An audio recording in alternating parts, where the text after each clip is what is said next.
ordonner le bien et condamner le mal est une obligation pour tout musulman dans les domaines où il peut intervenir. Donc effectivement, c'est du devoir de l'acheteur de dire au vendeur que c'est interdit de vendre de l'alcool ou de vendre de la viande de porc. Bien sûr, si le vendeur est musulman. Maintenant, effectivement, les savants ont aussi posé comme condition pour ordonner le bien et condamner le mal, et d'abord que le fait de faire cela ne soit pas la cause qui d'engendrer un mal encore plus important, et aussi qu'on espère par cela avoir un impact sur la personne et modifier son comportement.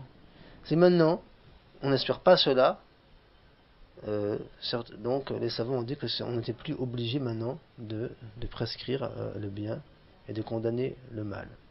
Maintenant, on peut imaginer que peut-être que certains de ces vendeurs ne savent pas, peut-être, je ne sais pas, que c'est interdit. Peut-être qu'ils ont entendu certains avis qui disent que oui, mais comme ils sont dans un pays où les gens ne sont pas musulmans majorité, que cela est permis, ou je suis trop, ou autre avis, je ne sais pas comment ça se passe exactement. On peut peut-être donc imaginer que ces personnes ne sont pas vraiment euh, au courant que cela est haram.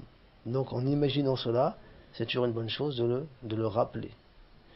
Mais si on sait que ces personnes le savent et simplement qu'ils n'en font qu'à leur tête, donc dans ce cas-là, ce ne serait plus une obligation de leur rappeler cela, pour le, pour le fait qu'ils en soient eux-mêmes conscients.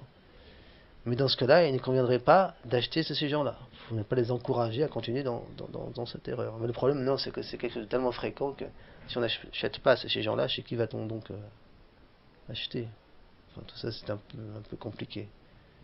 Parce que donc, avec les gens, les foussards, les gens pervers, les gens dévoyés, il convient de se comporter avec eux d'une façon qui les mette mal à l'aise. Entre autres, un vendeur, de ne plus acheter chez lui pour qu'il ressente de la peine, afin qu'il corrige son comportement. C'est ça le but de l'hijra, le fait de s'écarter des gens pervers. C'est d'espérer par cela de changer leur comportement.